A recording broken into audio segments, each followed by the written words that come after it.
Vamos a empezar con la última charla y con el final del encuentro nacional. Nuestro invitado en esta ocasión es especialmente importante por varias razones. Uno es uno de los fundadores de la Escuela de Otoño de Matemática. Creo que es el principal, aunque yo creo que no, pero yo creo que es el que inició todo esto. Dos, ha sido profesor de bastantes personas, en particular de Natalia, de Mariana, que ya no está con nosotros, de Damián, que es otro de los profesores que no pudo venir. A mí en particular me dio sido con él en dos ocasiones. Alumnos de Marco, en particular Guillermo, fue también estudiante de Faustino. De hecho, ha sido mucho más, de hecho mucho más, es cierto. Fue uno de los responsables por los cuales en particular Natalia se mudara a esta área. Ella viene de un lado súper teórico de mí. En fin, bueno, en particular fue también profesor del director de este centro y de otro investigador aquí que lleva bastante tiempo. Entonces, bueno, es un placer tener esta conversación, qué bueno que viniste, muchas gracias. Pues nos va a hablar de existencia de un ciclo libre en un modelo para la interacción con planta y hijo. Pues, adelante.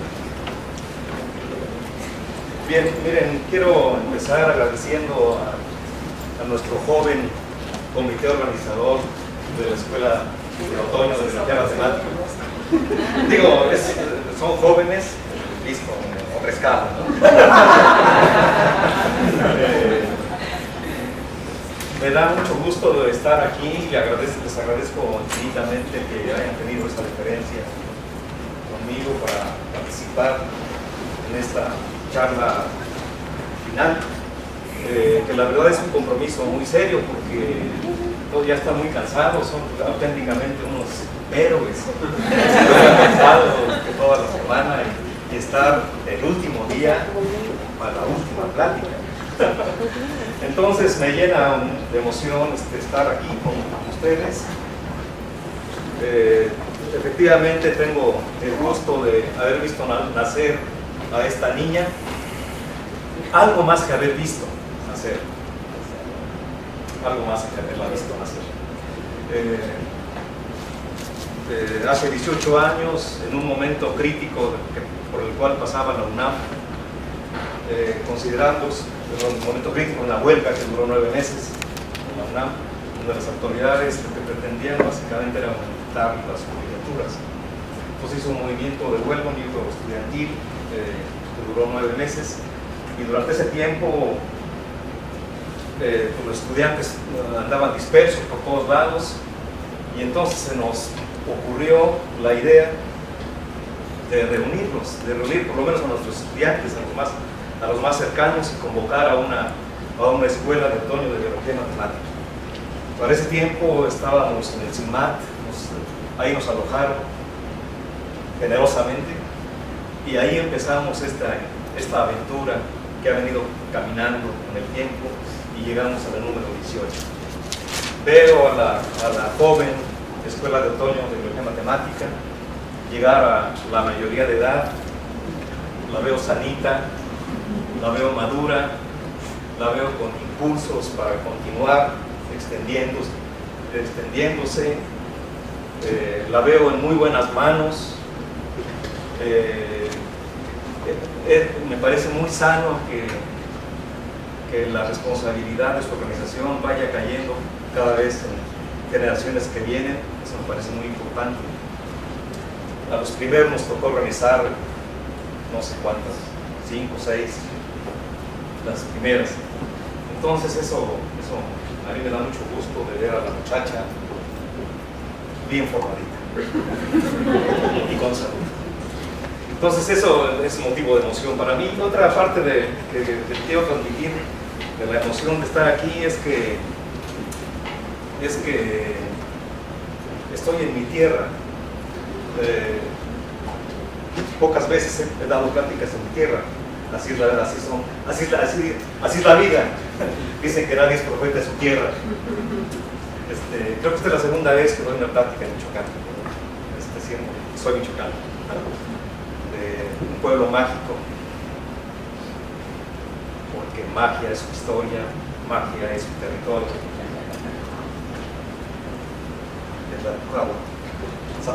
Ok, entonces miren, la plática que voy a dar aquí está, es existencia de un ciclo límite en un modelo para interacción profesor-planta, y ahí están mis datos. Quien quiera escribirme, con mucho gusto lo puede hacer, suelo contestar. Entonces,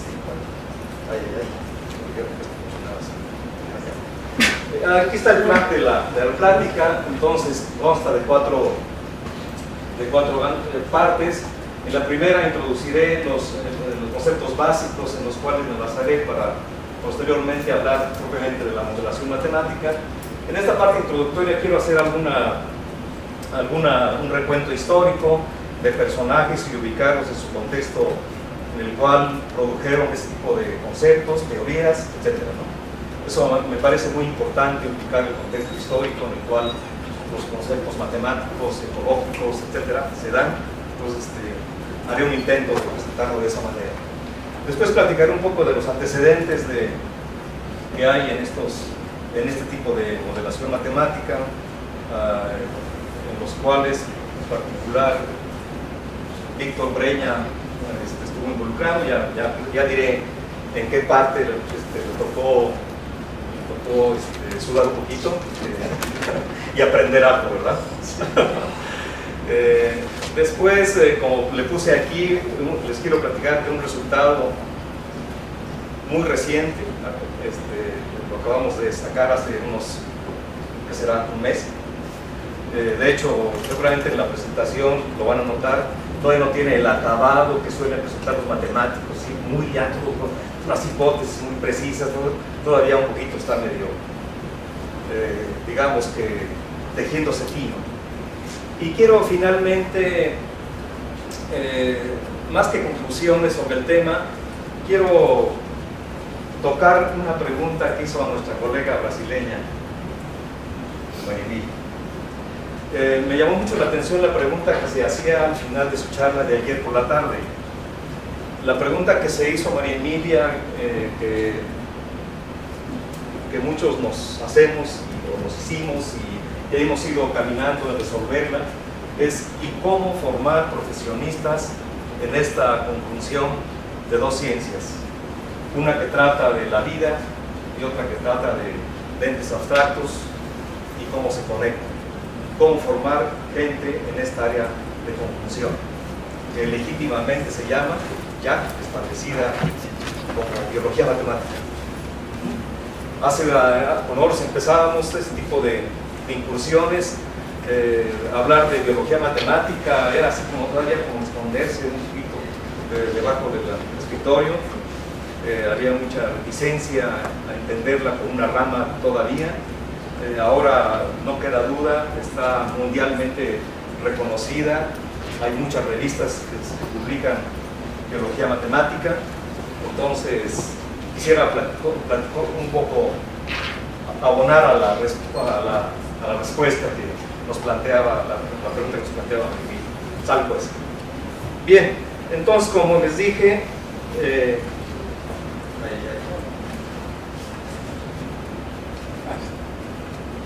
les decía, el equipo ha sido cambiante con el tiempo. En un principio, Víctor Breña, en su tesis de maestría, participó en esta parte del proyecto, hace algunos ayeres, como lo pongo ahí. Posteriormente se incorporó otro Víctor. Parece que estos temas y los Víctor andan bien. También hace algunos ayeres y sigue. Otra estudiante de maestría de la Universidad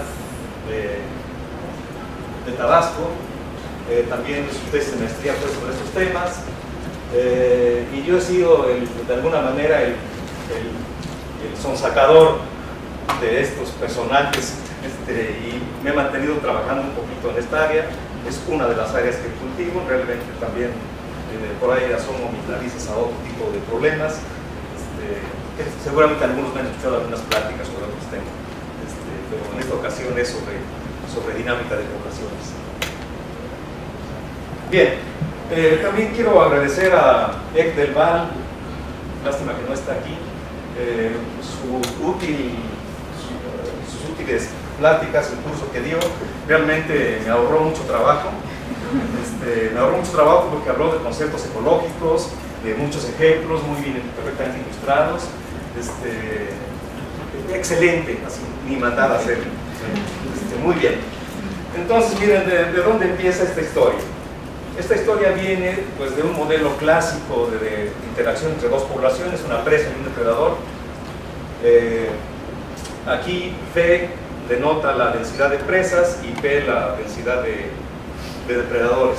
Entonces el modelo clásico de presa-depredador, debido a estos dos personajes de forma independiente y que los unió para la posteridad, aunque en vida no se llevaban bien, como dije ayer, está pintado ahí, como lo ven, ¿no? Básicamente lo que tiene es un término de crecimiento para las presas en ausencia de depredadores, un crecimiento de tipo exponencial en ausencia de depredadores, mientras que la interacción con los depredadores les va mal a ellos, ¿no? Entonces se trata de una interacción del tipo menos más en la nomenclatura que usó ayer. ¿Recuerdan? Sí. ¿Todo el mundo? Bueno, sale pues. Entonces, fíjense que si uno interpreta este término de aquí, a ver, me siguen en palabras, ahí va. Si uno lo interpreta como razón de consumo de presas, este término de aquí, ¿cierto? Entonces, razón de consumo de presas. Divídanlo entre, dividan entre la población de depredadores. Entonces resulta que la razón de consumo de presas por depredador, por unidad de biomasa de depredador, es proporcional a la densidad de presas. Cuantas más presas haya, la razón de consumo de presas por unidad de depredador es mayor. Eso es lo que dice el modelo de Roca-Botero. Y uno se sorprende. Es decir, usted coma mientras haya más presas. Cuantas más presas haya, más capacidad tiene usted de consumir presas. Eso es lo que dice. Ajá. Y eso, hasta para el estómago, ¿no?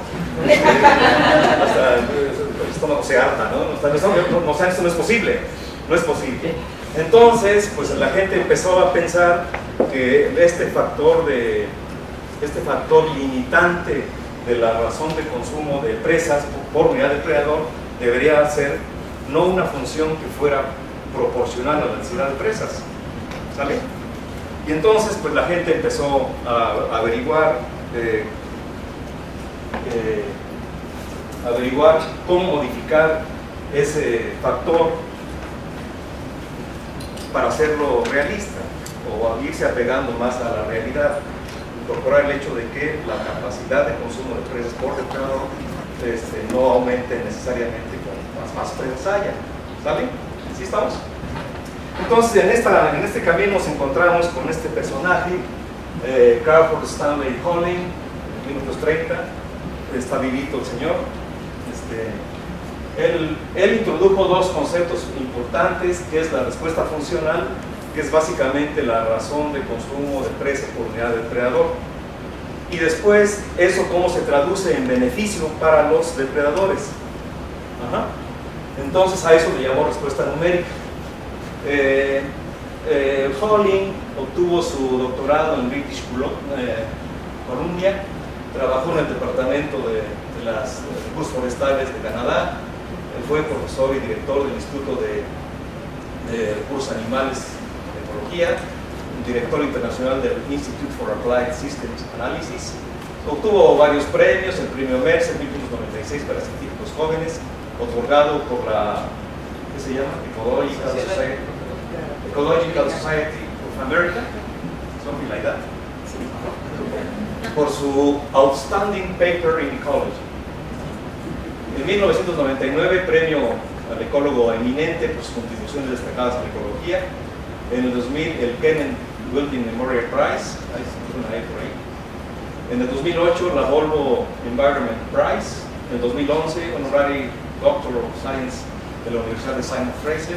Y es Fellow of the Royal Society of Canada y de Suiza. Bien.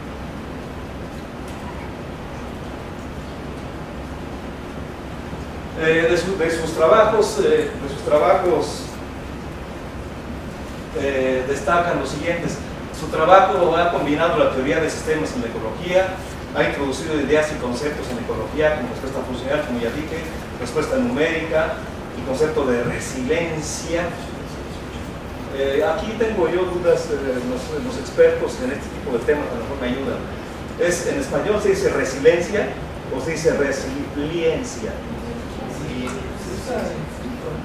A mí me suena más resiliencia, pero this is my personal opinion. Okay. También, bueno, respuesta numérica, manejo adaptativo, ciclo adaptativo. Y otro concepto que me llamó la atención es de panarquía. ¿Alguien sabe qué es esto? Algo tiene que ver con los ciclos ecológicos, con la interacción con los humanos, según entiendo un poco de esta obra de él, con el cual es coautor, Panarchy. Y bueno, dos de sus trabajos más citados son dos justamente donde introduce los conceptos de respuesta funcional y respuesta numérica. Este otro de la Resilience and Stability of Ecological Systems. Este otro muy importante es el Cross-Scale Morphology, Geometry and Dynamics of Ecosystems. Y una de las cosas que me llama la atención de él es su apertura, su gran apertura acerca de la modelación matemática en ecología. Y fue de los primeros personajes de ecólogos importantes en aceptar la importancia de la dinámica no lineal en ecología. Esto es conveniente ir tomando nota, pues son de las cosas que hay que aprender. Él viniendo de ecología, vean, apertura. ¿Qué sigue? Bien, entonces en este trabajo de Holling, publicado en 1959, justamente es donde introduce los tres tipos de respuestas funcionales que se conocen actualmente, que son básicamente que la razón de consumo de presas por unidad de depredador es una función lineal a trozos, básicamente, de suerte que para densidades bajas de las presas aumenta hasta un valor crítico de forma proporcional, como antes, pero después se estabiliza. Y básicamente eso lo que dice es que la razón de consumo de presas por unidad de depredador es limitada, ¿verdad? Y lo hace de esta manera. En general es eliminar a trozos, ahí está suavecita, pero es eliminar a trozos. Después, para cierto tipo de organismos es apropiada, para otro tipo de organismos es un poco más suave, es suave de hecho, como esta que está aquí, y la otra de tipo sigmoideo. Entonces se conocen como respuestas funcionales de tipo 1, de tipo 2, de tipo 3, y correspondiente a ello van las razones de conversión en el beneficio para los operadores. Bien, aquí simplemente puse los datos tal cual aparecen en su artículo, en este artículo. Y bien, quiero hablar ahora de otro tipo de respuesta funcional que es un poco menos conocida, y quiero hablar, como lo hice, quizá un poco con más cuidado, de este personaje en Haldane.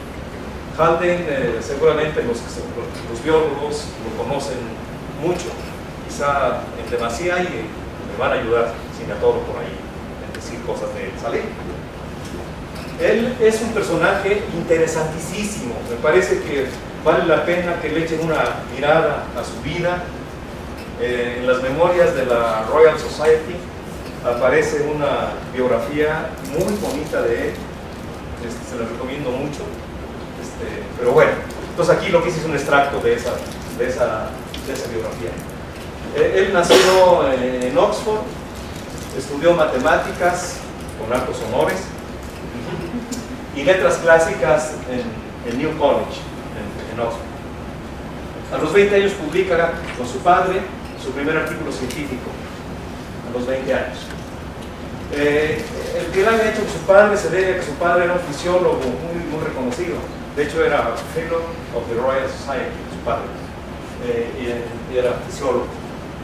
En 1914 se alista en la Armada Británica y participa en la Primera Guerra Mundial, en el batallón que ahí dice, Fue lugarteniente en 1915 y temporalmente promovido a capitán. Prestó sus servicios en Irak y en Francia. Me llamó la atención esto. Por su ferocidad y agresividad, su comandante lo llamó the bravest and the dirtiest officer in my army. Fíjense, Halde. O sea, ubíqueselo, háganse una idea, la imagen de él como soldado, ¿no? en la Primera Guerra Mundial. ¿Sale? Después ya regresa, se termina la Primera Guerra Mundial, regresa como fellow de New College, investiga sobre fisiología y medicina. Después se va a la Universidad de Cambridge, donde está hasta 1932, trabaja en bioquímica y de ahí viene la parte de cinética enzimática que desarrolló. Después les comento un poco de este aspecto y cuestiones matemáticas asociadas a la genética. Después es nombrado Fullerian Professor de Fisiología. En 1933 se va al University College en Londres, donde es Professor of Genetics y le dan la silla de Weldon Professor en Biometry en el 37. Ahora déjenme platicarles otro aspecto de la vida de Halde, que me parece que es muy importante y que también casa muy bien con lo que dijo Eck ayer. Lo dijo muy de pasada, pero yo le tomo la palabra, un poco de forma oportunista si quieren, pero tomo la palabra. Y quiero decir algo del desarrollo de las ideas y de posiciones políticas de Halde y cómo su compromiso político lo llevó a adoptar posiciones y acciones muy interesantes a lo largo de su vida. Entonces, durante la Primera Guerra Mundial se fue encariñando por el socialismo, se le hizo muy atrayente las ideas del socialismo. Con estas ideas apoyó la Segunda República Española durante la Guerra Civil y en el 37 fue un abierto seguidor del Partido Comunista de la Gran Bretaña. Más tarde, de hecho, se afilió al Partido Comunista de la Gran Bretaña y en su carácter así de visión y demás, de hecho se hizo director del órgano oficial del Partido Comunista de la Gran Bretaña y en ese carácter escribió como 365 artículos en este periódico del lado ya como militante del Partido Comunista de la Gran Bretaña. Por ejemplo, aquí tomé esta cita de lo que escribió en el Daily Worker, en este artículo On Pain of the Right Size. Escribió básicamente que él veía que las nacionalizaciones eran importantes en los países desarrollados, pero que se le hacía muy difícil hacerse la imagen de que el Imperio Británico, todavía le ponía el Imperio Británico, por cierto, ahora, the British Empire, it doesn't exist anymore. Entonces se le hacía muy complicado ver que el Imperio Británico fuera un país en el cual se llevaban a cabo nacionalizaciones y lo mismo Estados Unidos. Para el 38, francamente ya se decide que el socialismo era algo cierto, posible. Sin embargo, las cosas empezaron a cambiar por ahí drásticamente a raíz de un problema suscitado en la Unión Soviética. Este problema que se suscitó en la Unión Soviética fue el enfrentamiento entre dos escuelas de pensamiento en genética. Estas dos escuelas de pensamiento, lideradas por dos académicos, uno muy cercano a José Stalin y otro no cercano a José Stalin. Y entonces el que estaba cercano a José Stalin, aprovechando el poder que esto le daba, hizo una persecución a los genetistas de la otra escuela, y eso hizo finalmente que los persiguieran y los expulsaran. Les decía que el tipo de investigación en genética que desarrollaban contravenía los principios del materialismo dialéctico. En esas palabras. lo expresaba. Aquí está, él es el líder de los genetistas cercanos a Stalin, que es Lysenko.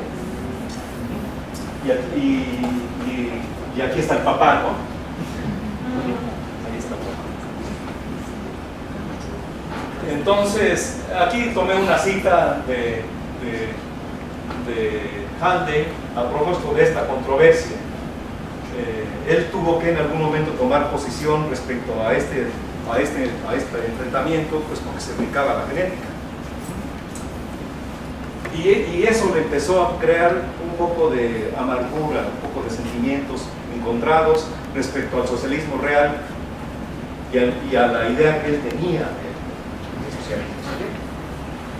Entonces, ya a finales de la Segunda Guerra Mundial se transforma en abierto crítico del régimen soviético y para 1950 sale del Partido Comunista de la Gran Bretaña. En 1956 toma una decisión importante en su vida. Deja el University College de Londres y se va al Instituto Estadístico de India. Y vean la razón por la cual lo hizo. Es una de las razones, en realidad hay varias, pero tomé una. Dice, la razón por la cual lo hizo fue en protesta por la posición asumida por la Gran Bretaña en la crisis del Canal de Suez. Y lo dijo así. Dice, me voy a India porque considero que los actos recientes que ha hecho el gobierno británico han sido violaciones a la ley internacional. Así. Se fue a India y muy consecuente fue y adquirió la nacionalidad india, se interesó por el hinduismo y allá murió en 1996 vistiendo ya la túnica y esto y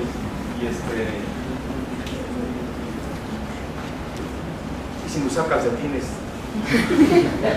Eso lo dice por ahí en sus memorias. Dice, si ya usé calcetines durante 60 años, el resto de mi vida que no usé, me da lo mismo. Y de hecho andaba descalzo, andaba con su túnica, andaba descalzo. Ahorita les muestro una foto por ahí. Bueno, entonces, en cuanto a su obra es vastísima, son cientos de artículos y libros, o cientos o menos, pero también libros. Realmente lo que yo hice aquí es poner solo una muestra.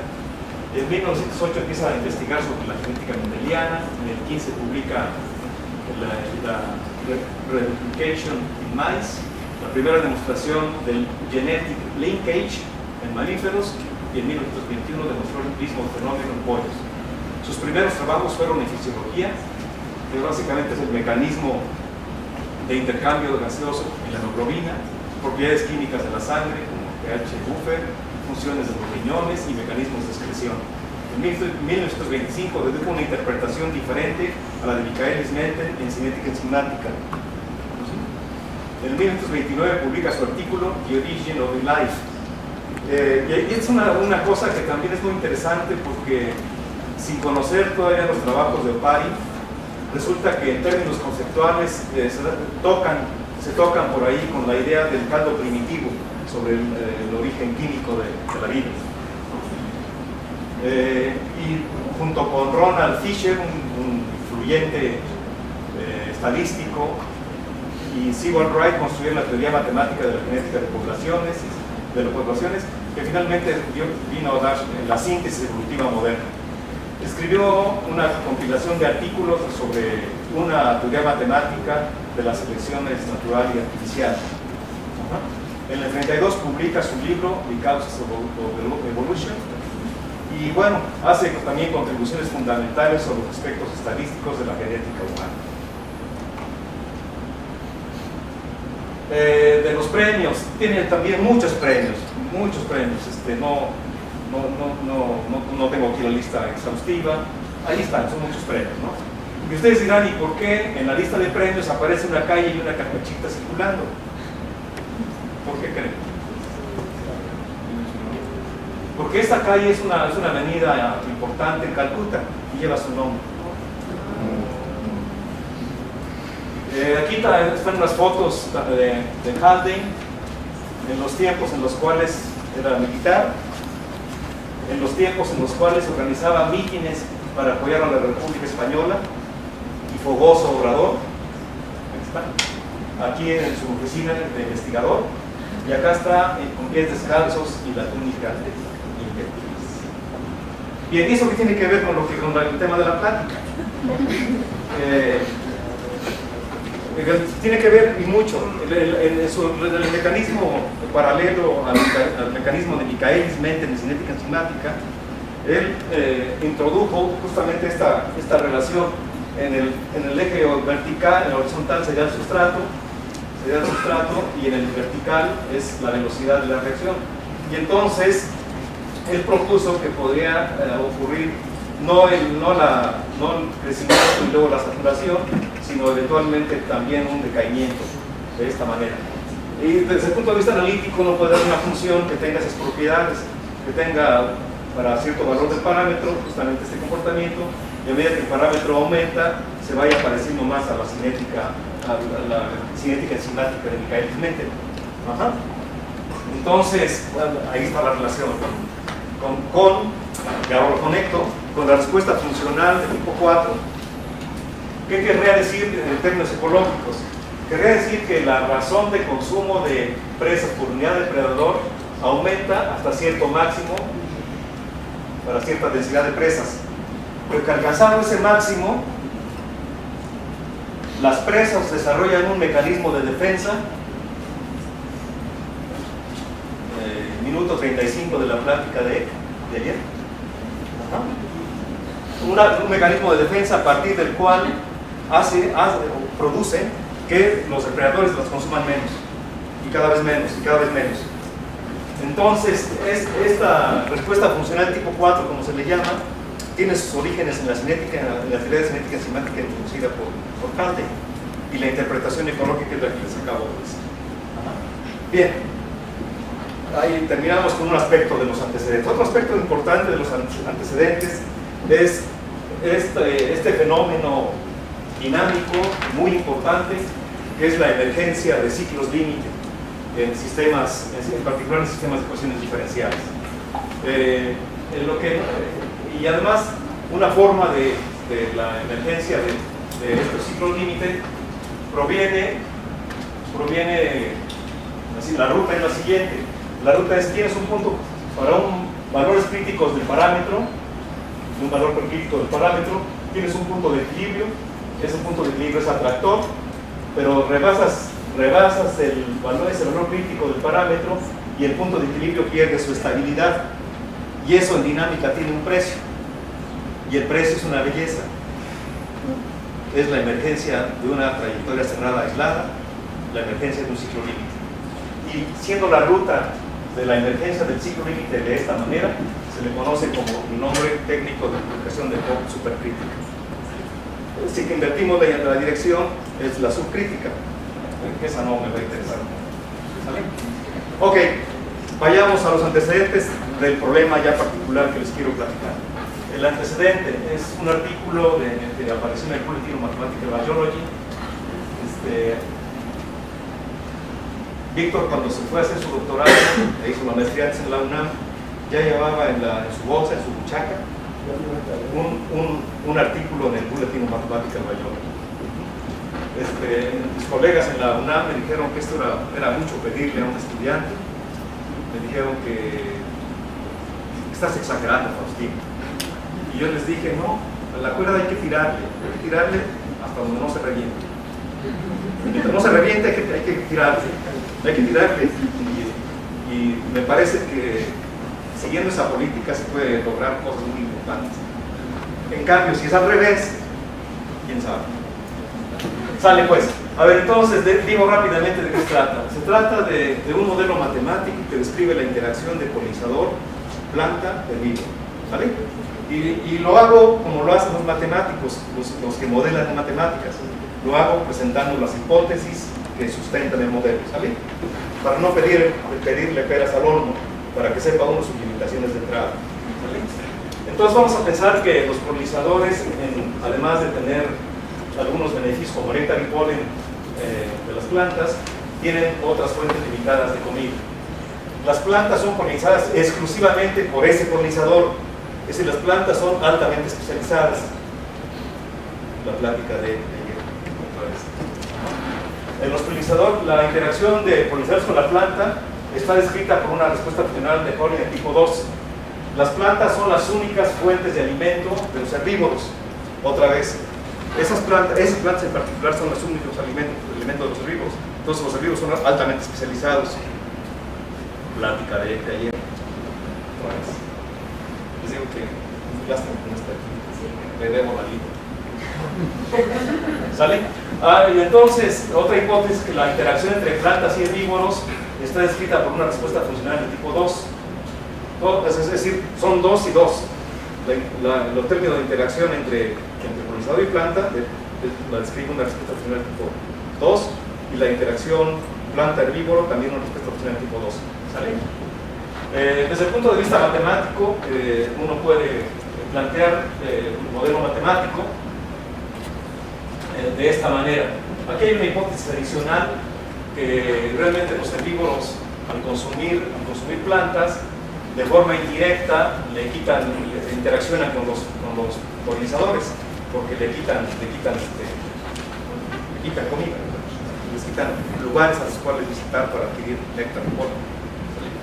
Entonces uno puede plantear un modelo matemático así parsimonioso, donde A denota la densidad de polinizadores, P la de plantas y H la de herbívoros.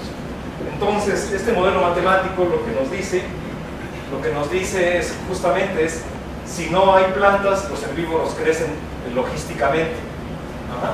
Si hay plantas se benefician, y se benefician de esta manera. Y aquí hay un montón de parámetros que tienen importante interpretación ecológica, que es el tiempo de manejo, que es el tiempo de búsqueda, que es la probabilidad de encuentro entre polinizador y planta, etc. No me detengo en los detalles. Y esta función G realmente lo que haría es que esta función G lo que hace es hacer disminuir el encuentro entre plantas y polinizadores. Después, para las plantas ¿qué? Las plantas si no tienen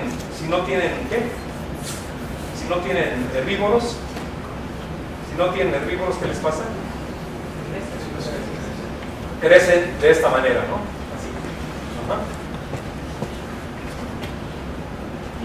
Y los herbívoros, si no hay plantas, se los lleva la bruja, ¿no? Se los lleva la bruja con esta velocidad. Delta H. Sale. Víctor pensó en un caso particular de una función que tuviera esa propiedad de hacer decaer el número de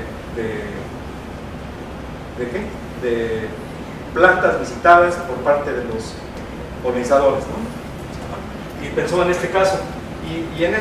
Para esta función, ¿no? Esta función tiene esas propiedades, las propiedades que se requieren para que esto ocurra, la disminución de visitas de polinizadores a plantas. Y lo que es solo un aspecto pequeñito del trabajo, es un trabajo largo, donde se tocan varios aspectos, tanto dinámica temporal como dinámica espacio-temporal. Me voy a centrar solamente en la dinámica temporal rápidamente. Y entonces lo que se mostró en ese trabajo es que el sistema de ecuaciones diferenciales exhibe una trayectoria homoclínica basada en el punto de equilibrio K00 para pequeños valores de K, y para valores mayores de la capacidad de carga de los polinizadores esa trayectoria homoclínica desaparece, pero desaparece y ocurren otros comportamientos dinámicos. Uno de ellos es la emergencia de un ciclo límite estable, lo cual implicaría que las tres poblaciones coexisten y que las tres poblaciones tienden a la larga a un comportamiento periódico. Ese es un tipo de conducta dinámica que se puede dar. La otra es la existencia de un atractor global. En este caso, las tres poblaciones coexisten y tienden a la larga a una población constante. ¿Vale? Y en dibujitos, ahí están. Aquí está el resultado de las simulaciones. Estas fueron simulaciones, no es una demostración matemática, son resultados de las simulaciones, simplemente cambiando el parámetro K, la capacidad de carga.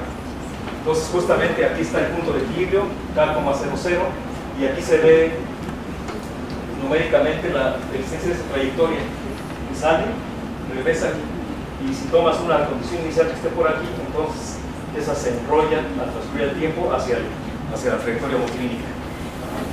Si aumentamos un poco el parámetro K, entonces se ve se ve la existencia de un ciclo límite.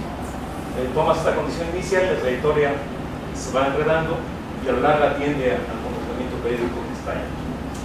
Todo el comportamiento de tipo ciclo límite asociado a comportamientos periódicos en las tres poblaciones, ¿sale? Y después se aumenta el valor de la capacidad de carga, entonces aparece un atractor en el octante positivo, donde están las tres densidades, polinizadores, plantas y herbívoros, ¿sale? Entonces este es un antecedente. Otro antecedente, otro Víctor en escena, y alguien más, es un trabajo publicado recientemente en el boletín de la Sociedad Matemática Mexicana. No sé por quién sabe. En este caso, lo que consideramos fue un cambio a las hipótesis. Y lo que supusimos es que la hipótesis 1 es básicamente la de antes, la hipótesis 2 también es la de antes, la hipótesis 3 es que la interacción polinizador-planta le describe una respuesta de tipo 2, creo que es la de antes, y aquí hacemos un cambio importante. En la hipótesis 4 consideramos que la interacción planta-herbívoro, que para fines demográficos lo podemos entender como una interacción de tipo presa-depredador, para fines demográficos. El mecanismo no es así, pero demográficamente, para resultados demográficos sí. Y entonces lo que vamos a pensar es que la respuesta funcional describe justamente la interacción entre las plantas y herbívoros. Es decir, que los herbívoros, mientras haya poca densidad de plantas, consumen a tasa que va creciendo. Llega un momento de densidad crítica de plantas donde éstas desarrollan una estrategia de defensa y a partir de la cual los herbívoros consumen menos plantas. ¿Sale? Entonces, esta es la respuesta funcional de tipo 4. Aquí está dicho con muchas palabras, pero no les hagan caso, eso es finalmente después. Vamos a pensar que las plantas es la única fuente de recursos de los herbívoros. Entonces, un modelo matemático que captura estas hipótesis es el que aquí aparece. Es un sistema no lineal de 3 ecuaciones diferenciales con muchos parámetros, como pueden observar ahí, y aparecen las respuestas funcionales aquí. La respuesta funcional 4 que describe la interacción entre plantas y herbívoros. Aquí cambiamos la notación, ¿vale? Y entonces hicimos varios estudios también, tanto temporales como espaciotemporales, pero me centro en los temporales exclusivamente. Y en los temporales lo que mostramos es que hay un parámetro por ahí, aquí fue otro parámetro, no es K. Me llamó la atención esto, que con otro parámetro obtuvimos dinámicas interesantes. De hecho, obtuvimos un rango, así desde el punto de vista numérico, obtuvimos un rango del parámetro delta, que aparece en el sistema original, un rango en el cual los valores propios de la matriz de Jacobi, evaluada en el punto de equilibrio positivo, cambian de signo. La parte real cambia de signo, ¿no? Y entonces lo que mostramos en ese caso es, aquí está con más finura, que si delta cambia entre el punto 45 a punto 6, se da origen a un comportamiento dinámico de tipo ciclo límite, justamente. O sea, la aparición de un ciclo límite estable. Y se rompe el ciclo límite si el parámetro aumenta. Entonces, estas dos son los antecedentes de comportamientos de tipo ciclo límite en modelos matemáticos, dos tipos de modelos matemáticos para la interacción polinizador-planta-herbívoro. ¿Estamos? Y entonces, pues dijimos, bueno, pues hasta aquí tenemos evidencias numéricas. Y a los matemáticos, cuando nos dicen, pues tengo evidencias numéricas, y te dicen, ¿y el teorema? Y entonces contestamos, pues no, pues una simulación numérica no es una demostración de un teorema. Te da indicios, te da luz, como qué tipo de cosas puedes esperar, pero no es una demostración. Y entonces empezamos a jugar con el último modelo, incorporando la respuesta emocional del tipo 4 en la interacción de plantas herbívoros. Y entonces, la historia aquí es un poquito larga y un poquito laboriosa en la parte matemática. Lo que usamos fue de forma sistemática el cálculo simbólico de matemática. Y lo que logramos demostrar, un primer resultado, es que existe una familia de 3 parámetros para los cuales el punto de equilibrio es 2, 1,2. Realmente lo hicimos al revés, nos preguntamos, a ver, un punto de equilibrio en el octante positivo, tiene realidad ecológica, un punto de equilibrio, existen parámetros para los cuales ese es el punto de equilibrio del sistema. Hicimos las cuentas, y encontramos relaciones de parámetros.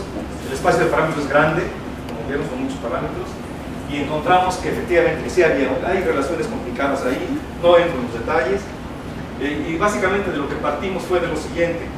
En vez de estudiar el sistema original, estudiamos uno en el cual reparametrizamos el tiempo, multiplicando básicamente el campo vectorial, la parte derecha del campo vectorial por esta función, y es que es reparametrizar las trayectorias básicamente. Recorren los mismos caminos, pero a distinta velocidad, pero dinámicamente son equivalentes, son topológicamente equivalentes. Y entonces el sistema que nos queda realmente fue este. Y para este sistema, efectivamente, lo que encontramos es que el punto 2,12 es un punto de equilibrio del sistema de ecuaciones diferenciales, siempre que estas hipótesis se cumplan. ¿Sale? Y entonces nos quedamos con el sistema 2,2, ¿sale? Y realmente el resultado fuerte es el siguiente, es ahora sí como teorema. Entonces suponemos que los parámetros del sistema satisfacen las hipótesis H, los que están arriba.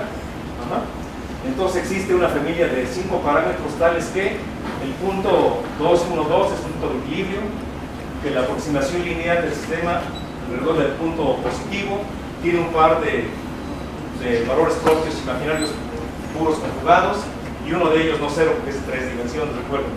Y se da una bifurcación de Hopf en P1, lo cual nos indica que hay un ciclolímite del sistema, ¿no? Y las pruebas son latosonas, no quise traerlas y mostrárselas, sí es latosón. Ayer le comentaba a Víctor que el cálculo simbólico, por la cantidad de parámetros y las cosas que se imponen como condiciones, nos llevó a un tambache muy grande de operaciones, ¿no? Pero básicamente lo que usamos para la existencia del ciclo límite es una bifurcación de Hopf, y para estudiar la estabilidad del ciclo límite utilizamos un teorema de Kuznetsov. El teorema de Kuznetsov lo que dice es lo siguiente: tienes un sistema de ecuaciones diferenciales y este tiene un punto de equilibrio. Entonces fijémonos en el campo vectorial asociado al sistema, fijémonos en su desarrollo de Taylor hasta orden cúbico, y suponemos que la matriz de Jacobi de la parte lineal tiene un par de valores propios que son imaginarios. Nos fijamos en los vectores propios correspondientes a estos valores propios, al conjugado y al imaginario, su conjugado.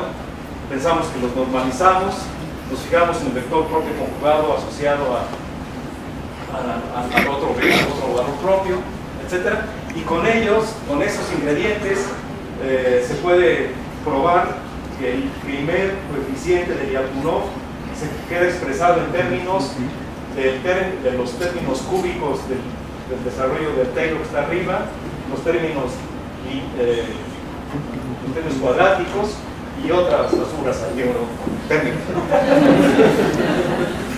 ¿Sale? Vean la forma que tiene el coeficiente del primer coeficiente de Lyapunov. Es una expresión realmente aparatosa. Ustedes imaginarán que esto hacerlo a mano como antes se usaba, así, agarrar el lápiz y ahorita nos sentamos y toda la noche nos lo echamos, es perder el tiempo, ya. viendo cálculo simbólico. Entonces, pues lo hicimos y le hicimos caso a Kuznetsov. Kuznetsov lo que dice es que la fórmula del primer coeficiente de Lyapunov es la forma más conveniente para el tratamiento analítico de ecuaciones de Hopf en sistemas n-dimensionales. Solo no requiere las transformaciones preliminares al sistema en la base de los vectores propios y se expresa en términos del término lineal, el cuadrático y el cúbico, como acabamos de ver. Aquí esta foto, supongo que reconocen el primer personaje. ¿Sí lo reconocen?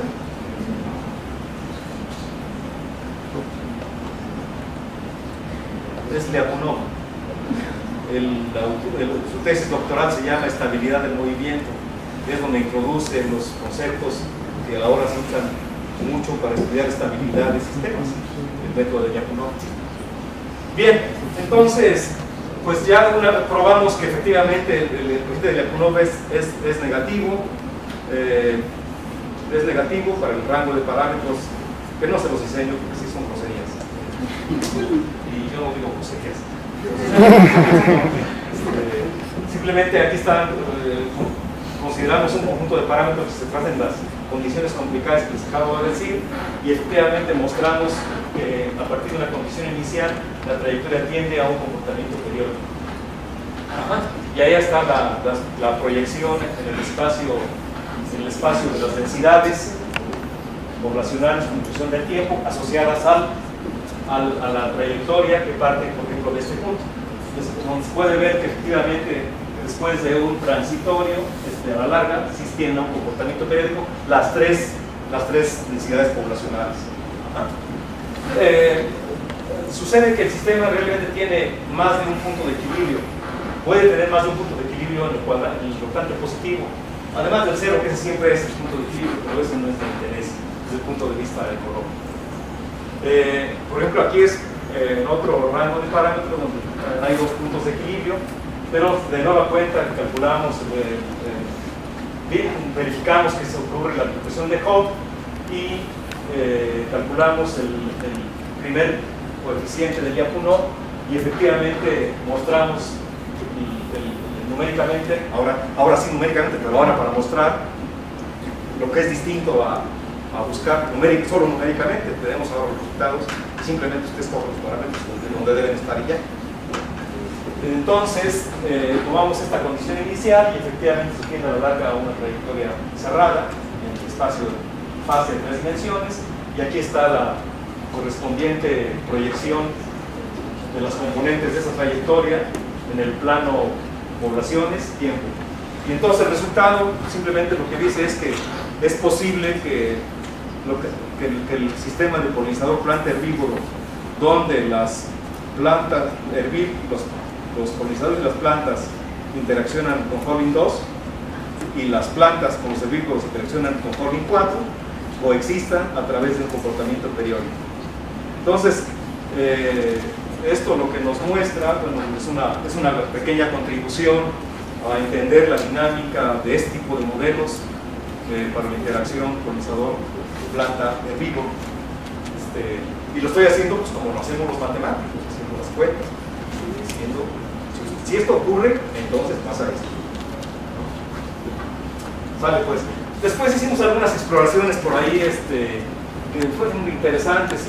Fijamos un conjunto de parámetros y dejamos solo uno libre. Y nos dimos cuenta que el primer coeficiente de Lyapunov, al variar ese parámetro que dejamos libre, cambia de signo. Cambia de signo. Ven ahí, dice Lyapunov, es el coeficiente de Lyapunov como función de uno de los parámetros, fijando todos los demás, que son los griegos. Y como ven, el coeficiente de Lyapunov cambia de signo, y eso nos indica entonces que hay rangos de los parámetros en los cuales el sistema tiene ciclos límite que son atractores, pero también tiene ciclos límite repulsores. Un ciclo límite repulsor. Y después, también dejando todos los parámetros fijos y variando el mismo parámetro, nos fijamos en una de las, en la, ¿cómo se llama? Abscisa, ordenada. y cota, la z. Y resulta que la coordenada z de otro punto de equilibrio puede cambiar de signo. Entonces, pero hay una región de traslape en la cual tiene sentido pensar en que el punto de equilibrio, un segundo punto de equilibrio en logante positivo, sea consistente con la existencia de ciclo límite repulsor para este rango y ciclo límite atractor para este otro rango. Eso me parece que es un resultado interesante. Esto todavía lo estamos ahí dándole su coordinada en el norte, dándole su chaineadita a los resultados. Todavía estamos afinando. Y pues básicamente eso es lo que les quería platicar. Les quería compartir con ustedes el gusto que nos dio tener este resultado. Es la primera vez que se presenta en público. Pues nada más.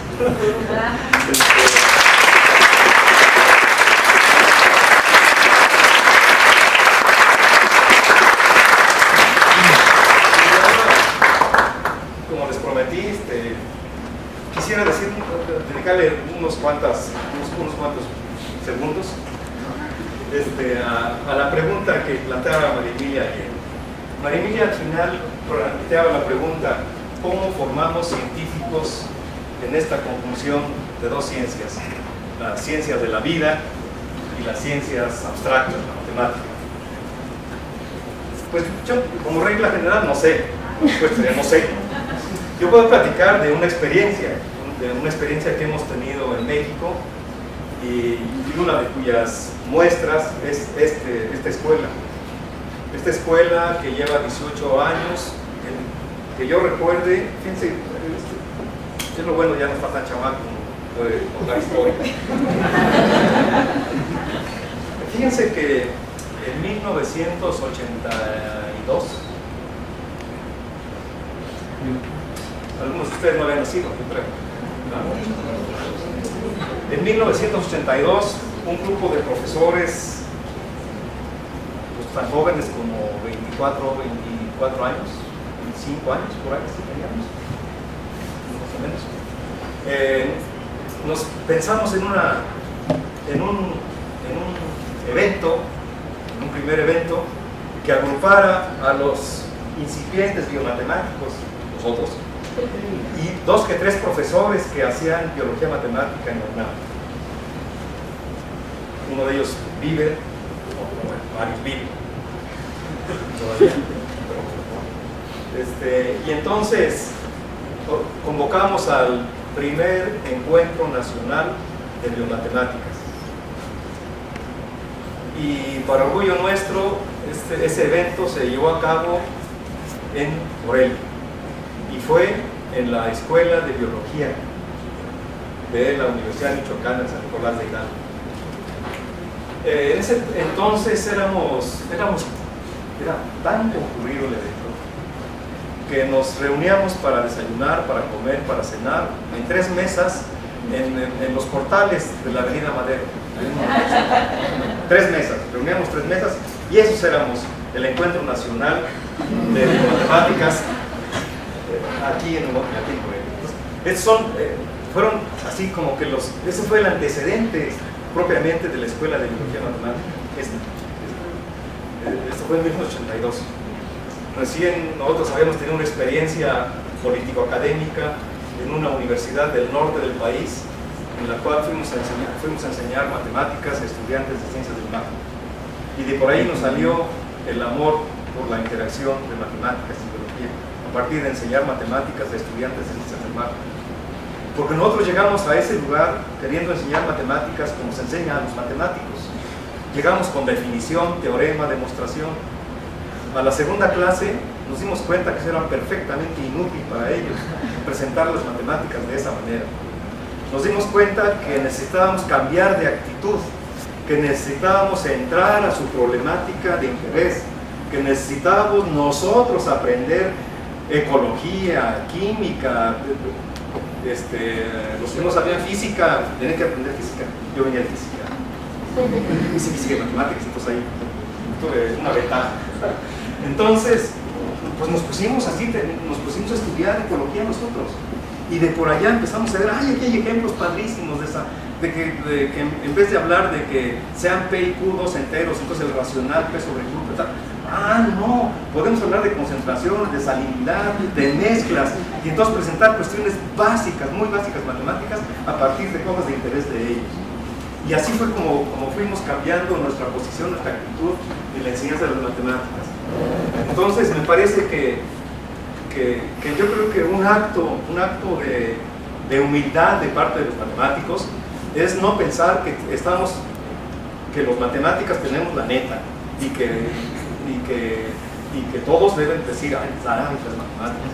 No, tenemos que tener un acto de humildad y acercarnos a otra ciencia. Pero también los usuarios de la matemática deben tener mente abierta, ¿verdad?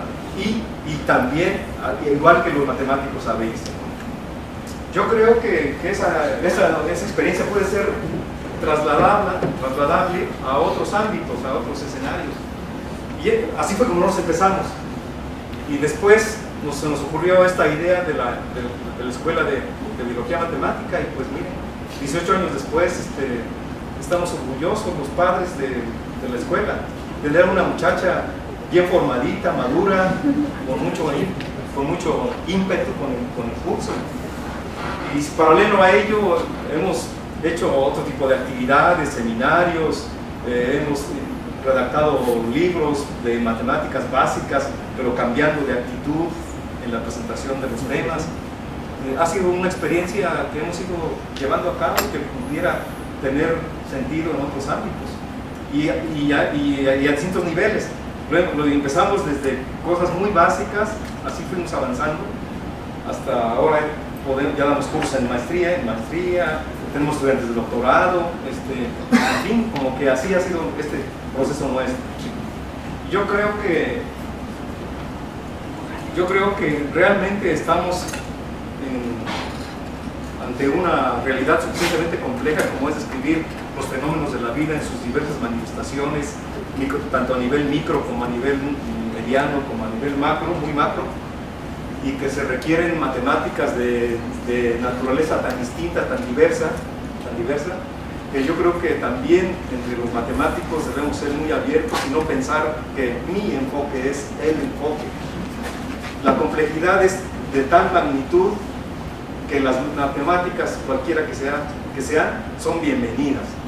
Aquí nadie tiene la verdad, ¿no? Eso también es un acto también de humildad, y eso hay que hacer. Yo creo que, por lo demás, ya termino, yo creo que la biología realmente está haciendo hacia las matemáticas lo que en sus momentos fue la física. Y aquí en esto recuerdo palabras más, palabras menos, pero un matemático y biomatemático muy relevante y un divulgador de la matemática muy importante, que es Ian Stewart. Él decía que las nuevas matemáticas que estaban por hacerse iban a estar motivadas por la biología, que las matemáticas nuevas del siglo XXI serían y vendrían de la biología. Y entonces en esa conjunción, pues ahí cabemos todos, y con distintas posiciones, con distintos enfoques, yo creo que todo se vale. Bueno, pues con eso termino.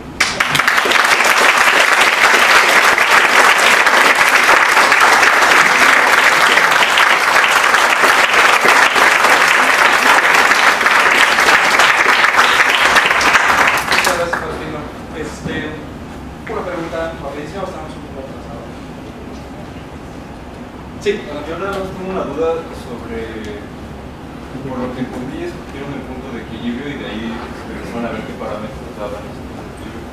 ¿Alguna razón en particular para escoger ese punto de equilibrio? Me parece que a 2, 1, 2. No, la verdad es que pensamos en un punto de equilibrio que fuera manipulable fácilmente. Es algo que cumpliera las propiedades de positividad. Ese es un primer aspecto. Y otro aspecto fue, queremos que el jacobiano tenga valores propios imaginarios y uno real. ¿Qué condiciones sobre los parámetros deben ser? Además de que sean positivos, que sean factibles, ¿no? Bueno, pues agradecemos a Martín una vez más.